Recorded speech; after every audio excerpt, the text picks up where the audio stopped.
Bonjour à tous. Alors aujourd'hui, je vous propose une vidéo sur la rédaction en collège, donc sur le travail de rédaction, sur le travail d'écriture, savoir un petit peu, comment faire écrire les élèves et comment travailler leur, capacité rédactionnelle en classe. Voilà, comment les aider dans cette direction-là. Alors déjà en collège, il faut savoir que le travail d'écriture, selon moi, doit être toujours très guidé. Je vais distinguer d'abord 2 choses, ce que j'appelle les petits travaux d'écriture et la rédaction. Là, je vais vraiment parler de la rédaction. Les petits travaux d'écriture, ce que j'entends par là, ce sont des travaux qui se font tout au long de l'année, des séquences, peut-être, au moins une fois par semaine, un petit travail d'écriture qui peuvent être courts, variés et qui vont me permettre de travailler des points précis. Je vous donne des exemples, hein. Par exemple, en sixième, il me semble important, dès le début de l'année, de travailler avec les élèves la rédaction des réponses, savoir rédiger des réponses. Donc, on peut faire des exercices ciblés là-dessus. Ensuite, en cinquième, ça peut être, par exemple, s'entraîner à écrire des petites scènes de dialogue dans un roman, donc faire écrire quelques répliques, maîtriser la ponctuation. C'est-à-dire que je vais cibler un petit objectif et on va le travailler un peu à l'écrit. Ça pourrait être aussi donc écrire en quelques lignes une petite description. En troisième, par exemple, s'entraîner bien à écrire, hein, des arguments, un argument et son exemple que l'on va développer. Donc vraiment des petits points d'écriture comme ça. Ça pour moi, ça se travaille toute l'année, et comme je vous dis toutes les semaines, ça, voilà, ça prend des aspects très variés. Là, je veux parler vraiment de la rédaction, c'est-à-dire le travail où on attend d'un élève qu'il rédige un texte complet, plus ou moins long selon le niveau, hein.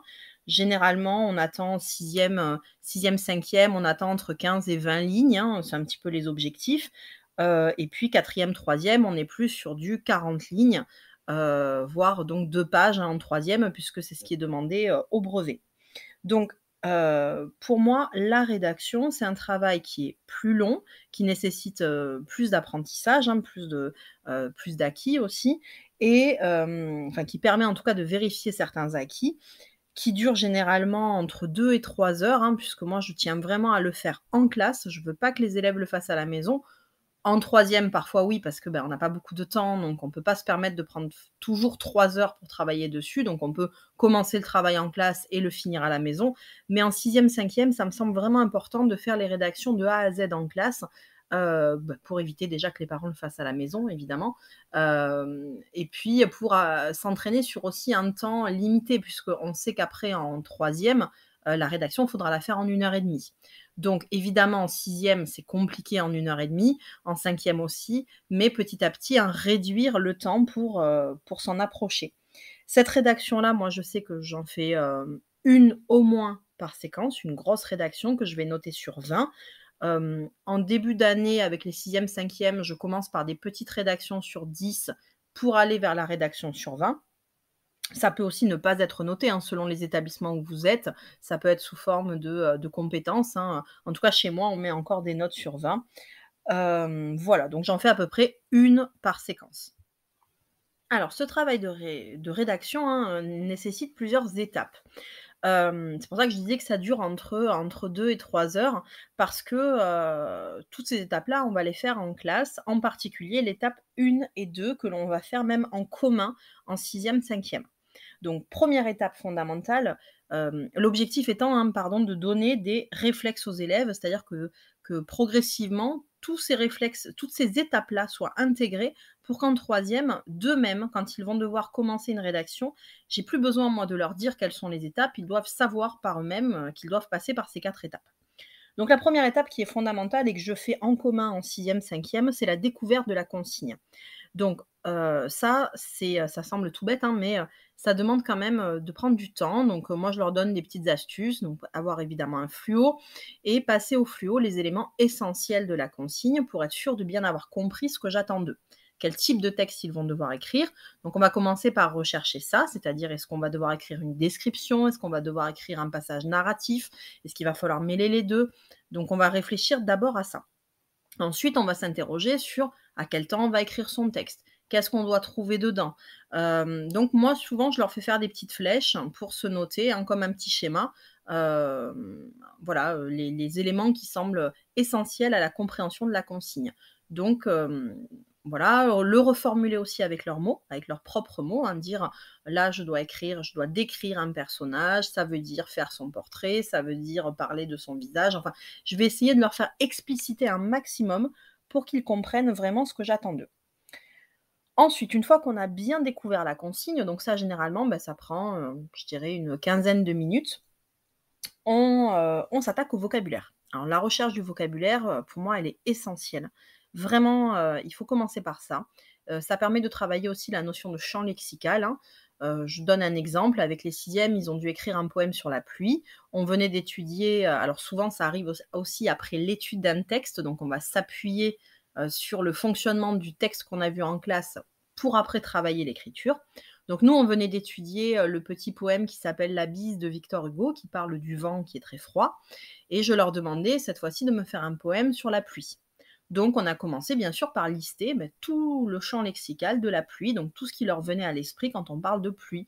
Donc voilà, mouiller, averse, pleuvoir, orage, enfin bon, c'était assez varié. Voilà, donc on prend vraiment le temps, on pose ce lexique, on l'écrit, pour que tout le monde puisse savoir où est-ce qu'il peut puiser son vocabulaire. Ensuite, on passe à l'élaboration du brouillon. Alors ça, c'est vraiment compliqué parce qu'il y a plein d'élèves qui ne peuvent pas s'empêcher de partir directement au propre. Et voilà, et donc moi, je fais ce que je peux pour les forcer à passer par un brouillon, en leur expliquant bien qu'un brouillon, ça doit pas être quelque chose d'entièrement rédigé, certainement pas. Donc ça doit vraiment prendre la forme d'un schéma, d'un tableau, enfin à vous de enfin à vous ou à eux en tout cas de voir. Donc évidemment, je dis à vous parce que en sixième, cinquième, moi, je leur propose des espèces de tableaux vides avec mes objectifs à l'intérieur et donc je les guide un maximum. Par exemple, en cinquième, ils ont dû travailler, ils devaient m'imaginer le combat d'un héros, hein, c'était à la fin de la séquence sur les héros. Ils devaient imaginer un nouveau super-héros et son combat, avec évidemment l'obligation d'utiliser le vocabulaire vu durant la séquence. Et donc j'avais fait une sorte de tableau qui devait, pré-rempli, hein, qu'eux devaient compléter avec, quelles sont les capacités de mon héros, pourquoi est-ce qu'il se bat contre cet adversaire, comment parvient-il à le vaincre, comment utilise-t-il ses accessoires. Enfin vraiment, j'avais ciblé tout ce que je voulais après retrouver dans leur rédaction. Ça peut être aussi les étapes que vous mettez dans ce brouillon. Je pense surtout, en troisième quand il faut travailler, le sujet de réflexion où on attend de l'élève qu'il utilise des arguments, des exemples. Je leur donne vraiment un tableau avec, sur la première colonne, mon argument, ensuite, les différents exemples que je vais pouvoir utiliser, comment je vais pouvoir les développer, et cetera. Donc en gros, avant de passer à l'écriture du paragraphe, ils ont donc sa structure, hein, son squelette. Bon après ça, de toute façon, c'est des bonnes habitudes qu'on garde, si on les prend dès le départ, hein, évidemment, on va les garder. Enfin moi, je sais qu'en prépa, vraiment, c'est ce qu'on attendait de nous encore, hein. On attendait vraiment qu'on fasse un squelette de rédaction avant de se lancer dans la rédaction et on m'a donné des conseils que je continue à appliquer avec les élèves aujourd'hui, qui étaient donc des conseils qu'on me donnait en prépa en tant qu'élève. Par exemple, de faire, donc ça, je pense à un sujet de réflexion, bien sûr, de faire rédiger l'introduction et la conclusion dès le départ. C'est-à-dire les seules choses que je rédigeais sur le brouillon, quand j'étais en prépa, c'était l'introduction et la conclusion pour être certain que notre conclusion apportait bien les réponses attendues par rapport à l'introduction. Alors évidemment, là, on est en troisième, donc on n'attend pas une introduction et une conclusion de prépa. Mais je pense que c'est important de bien faire comprendre aux élèves que une rédaction, ça se pense à l'avance, ça se réfléchit à l'avance, que l'on doit savoir où on veut arriver pour bien construire sa rédaction, pour qu'on sente qu'il y a une organisation, un ordre qui est respecté. Voilà, donc j'essaye de bien leur faire comprendre dès les petites classes qu'il doit y avoir une organisation dans leur rédaction. Ça, c'est la première chose. Alors, autant vous dire que, ces 3 étapes, ça prend du temps, hein. La recherche de vocabulaire, je pense que ça prend bien 20 minutes. Donc on a presque fini avec l'étape 1 et 2, on a presque fait déjà 1 heure. Le brouillon, selon les élèves, ça prend vraiment une bonne demi-heure, si c'est pas plus, hein. On passe ensuite au propre, une fois qu'ils savent où ils veulent aller, hein, ce qu'ils veulent faire, on passe au propre. Alors pareil, dans les petits niveaux, hein, 6e, 5e, je prends vraiment le temps de bien réexpliquer l'alinéa, comment je présente ma copie, la propreté de la copie qui est vraiment essentielle. Voilà, donner toujours pareil, hein, les bons réflexes à l'avance. Et puis, le passage au propre donc qui prend souvent en 6e, 5e beaucoup de temps. Parfois, il faut presque 1 heure juste pour recopier, 20 lignes.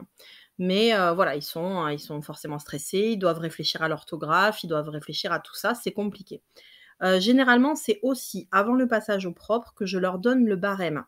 Ça permet avec le barème de revérifier est-ce que dans ce que je compte écrire, j'ai bien pensé à mettre tout ce qui est attendu? Donc généralement le barème, je le donne, hein, pendant l'élaboration du brouillon pour qu'ils aient bien en tête ce que j'attends d'eux. L'avantage aussi quand on fait ce travail en classe, c'est qu'ils ont le droit, hein, de me demander du vocabulaire, enfin pas du vocabulaire, mais en tout cas de l'orthographe. Ils ont le droit de me demander comment on écrit tel mot, et cetera, d'être un peu aidés, hein, pour tout ce qui va concerner la langue. Vient ensuite notre étape préférée évidemment, l'étape de la correction.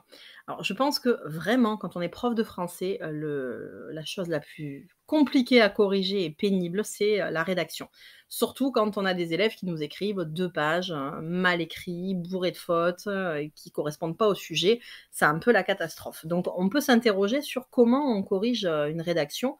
Donc comme je vous disais, moi je suis encore sur les notes, hein, je suis pas sur les compétences, même si je pense que je suis pas trop pour, noter par, couleur ou par compétence, c'est pas trop dans mes habitudes.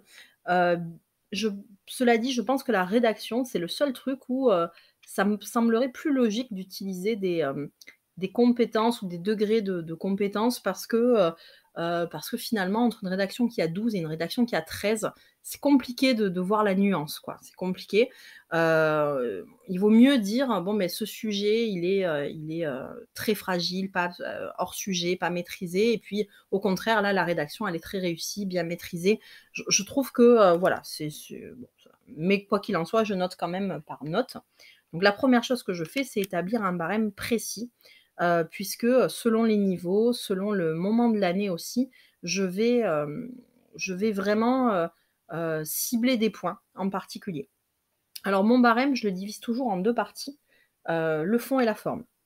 Le fond, généralement, mettons sur une note sur 20, je vais mettre, 12 points pour le fond et 8 points pour la forme, à peu près. Alors quand je dis le fond, c'est, est-ce que j'ai bien respecté la consigne? Justement, je vais cibler les points de la consigne que j'attends. Imaginons s'il devait décrire, je sais pas moi, un monstre et le combat contre ce monstre, je vais bien cibler, est-ce que j'ai pris le temps enfin, est-ce que j'ai décrit mon monstre en utilisant le vocabulaire de la description?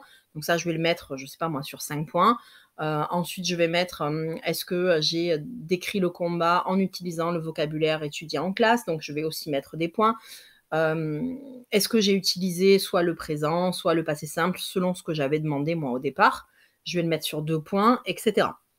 Donc je vais vraiment cibler mes attentes de consignes. Ensuite, dans ce qui concerne la forme, pareil, selon les niveaux, je vais attribuer plus ou moins de points. À, je pense par exemple pour les 6e qui démarrent, je vais mettre au moins 2 points pour la propreté de la copie, pour les alinéas respectés, pour les paragraphes respectés visuellement, parce que je veux leur donner les bonnes habitudes. Quand ils sont en 3e, normalement ça doit être acquis, donc je ne vais pas donner 2 points, juste parce qu'ils ont fait des alinéas. Ils sont en 3e, ils savent qu'ils doivent en faire. Mais en 6e, je vais y attribuer des points, parce que je veux que tout le monde y arrive, parce que ça me semble à la portée de tous. Ensuite, évidemment, je vais au moins compter 4 points pour l'orthographe. L'orthographe, je vais compter, 2 points pour, la peut-être même plus, hein, ça dépend pareil de mon barème, pour tout ce qui va être ponctuation, syntaxe. Donc vraiment j'accorde au moins 8 points à ce que j'appelle la forme, c'est-à-dire, une syntaxe correcte, l'orthographe qui est correcte, la forme de la copie, la présentation qui est correcte, et cetera. Ensuite, une fois que j'ai pris le temps d'établir mon barème, hein, évidemment je l'utilise, une fois que j'ai corrigé ma copie, je travaille aussi beaucoup mes commentaires parce que, l'objectif évidemment, c'est que d'une rédaction à l'autre, les élèves s'améliorent. Donc depuis, quelques années, j'ai pris l'habitude de, scinder, généralement je leur fais faire un bandeau, au-dessus pour que je puisse écrire mes commentaires dedans et moi je le scinde en 2 avec ce que j'appelle les plus et les moins. Donc je cible toujours quels sont les points positifs de la copie et puis, quels sont les points négatifs, c'est-à-dire les points à retravailler pour la prochaine rédaction. Voilà, j'essaye que ça soit très lisible pour les élèves, très clair, pour qu'ils puissent, savoir d'emblée, dans la prochaine rédaction, ce qu'il va falloir améliorer. Une année, j'avais même essayé, parce que c'était une collègue qui m'avait donné l'idée, je trouvais que c'était une très bonne idée, seulement je suis pas assez organisée, donc j'ai tendance, enfin, j'ai pas réussi à tenir vraiment sur l'année. C'était de mettre un petit post-it sur une copie avec, 2 ou 3 points à améliorer pour la fois prochaine et les élèves qui récupéraient ce post-it, le collaient sur la copie enfin la copie d'après et qui avaient amélioré ces points précis, obtenaient des bonus. Donc je trouvais ça bien parce que ça permettait vraiment à l'élève déjà de savoir précisément ce qu'il fallait améliorer et puis, bah, de se concentrer dessus et de progresser, quoi. Donc c'était pas mal comme idée. Voilà, moi j'ai pas réussi à bien la tenir, mais c'est pas mal. Maintenant, concernant la correction, c'est compliqué de proposer une correction de rédaction parce qu'il y a pas une bonne rédaction, hein, il y en a parfois plusieurs. Donc, on peut procéder de différentes façons. Si par exemple un élève a eu 20, pourquoi pas le mettre en valeur et lire sa copie en classe pour que les autres, se rendent compte de ce qu'on pouvait écrire sur ce sujet. Ce que j'aime bien faire aussi, c'est faire un peu la rédaction idéale. Donc moi, taper une rédaction à partir des copies des élèves et prendre un peu le meilleur de chacun pour, bâtir, la rédaction idéale. Autre possibilité, que j'avais fait une fois qui avait bien marché, j'avais consacré une bonne demi-heure à refaire la rédaction, mais tous ensemble. C'est-à-dire qu'on reprenait, chaque paragraphe et on se disait: «OK, donc là, comment vous écririez la rencontre entre, le dragon et le chevalier?» Et donc, j'avais, chaque élève me donnait des possibilités de tournure et puis on voyait comment on pouvait les améliorer et cetera. Alors c'est très chronophage, surtout quand on a déjà passé 3 heures à faire la rédaction en classe. Donc c'est vrai que je l'ai fait rarement, mais ça portait ses fruits parce que, les élèves voyaient comment ils pouvaient se corriger aussi, comment ils pouvaient améliorer une phrase toute simple qu'on avait donnée. Pour gagner du temps d'ailleurs, parfois c'était moi, je proposais une phrase basique, donc ça pouvait être, «Le dragon sorti de la grotte» et à partir de là, je leur dis: «OK, comment cette phrase-là, on va pouvoir l'améliorer? Qu'est-ce qu'on peut ajouter? Qu'est-ce qu'on peut ajouter comme adjectif, comme expansion du nom?» et cetera et donc ils voyaient vraiment, bah, comment on partait d'une phrase qui avait, quelques mots pour en faire une phrase beaucoup plus longue et beaucoup plus recherchée. Voilà et puis pour finir cette vidéo, je voulais refaire un petit, focus, hein, sur, l'épreuve de rédaction du brevet. Donc je vous rappelle, cette épreuve, elle dure 1h30 et les élèves ont le droit d'avoir le dictionnaire. Donc c'est la seule partie de l'épreuve où ils ont le droit de l'avoir. L'écriture, hein, la rédaction du brevet, elle est toujours en lien avec le texte de départ, donc il est fortement conseillé aux élèves de garder et d'avoir sous les yeux le texte de départ sur lequel ils ont travaillé pendant, la première partie de l'épreuve. Et il y a donc, un sujet au choix, donc entre une écriture d'invention et un sujet de réflexion. L'écriture d'invention, elle prend des formes très variées, hein. Ça peut être, écrire la suite de l'histoire, imaginer un extrait si c'est une pièce de théâtre, imaginer, un autre passage, une description, une narration, enfin, voilà, ça prend plein de formes différentes, hein, que l'on va travailler évidemment en amont, pendant l'année. Et puis le sujet de réflexion, c'est vraiment un sujet où on va attendre des élèves qu'ils développent des arguments, des exemples basés sur leurs propres connaissances, hein, sur leur propre culture personnelle. Donc généralement, c'est un peu plus casse-gueule, hein, évidemment, hein, si on me permet de le dire. Mais si c'est bien travaillé, si l'élève, maîtrise la forme de ce sujet déjà, s'il a bien travaillé en amont justement ce que je disais plus tôt, c'est-à-dire, travailler son introduction, travailler, les paragraphes avec, l'argument illustré par son exemple bien expliqué, bah, évidemment ça peut être très, très payant si l'élève maîtrise déjà la structure qu'on attend d'un sujet de réflexion. Voilà. Donc voilà pour les 2 épreuves du brevet. On attend des élèves qu'ils écrivent environ 2 pages. Heu, donc il faut se rappeler quand même toujours dès la sixième que l'objectif final, il est là, hein. L'objectif, il est de faire cette rédaction finale du brevet. Même si le brevet n'est pas un objectif en soi et qu'on est d'accord que c'est pas grand-chose par rapport à ce qui les attend en seconde, je pense que c'est quand même, bah, c'est quand même quelque chose qu'ils devront faire, lors d'un examen, à la fin. Donc ça vaut le coup de l'avoir toujours en regard et de l'avoir toujours, à l'œil, quoi. Voilà, cette vidéo est terminée. Je vous remercie en tout cas de m'avoir écoutée. J'espère que, ce sujet-là vous intéresse et que, ça vous aura donné peut-être des astuces ou des idées pour le travailler avec vos élèves. N'hésitez pas à me laisser des commentaires et puis à me dire sur quel sujet vous souhaitez peut-être que je fasse des vidéos. Je vous remercie.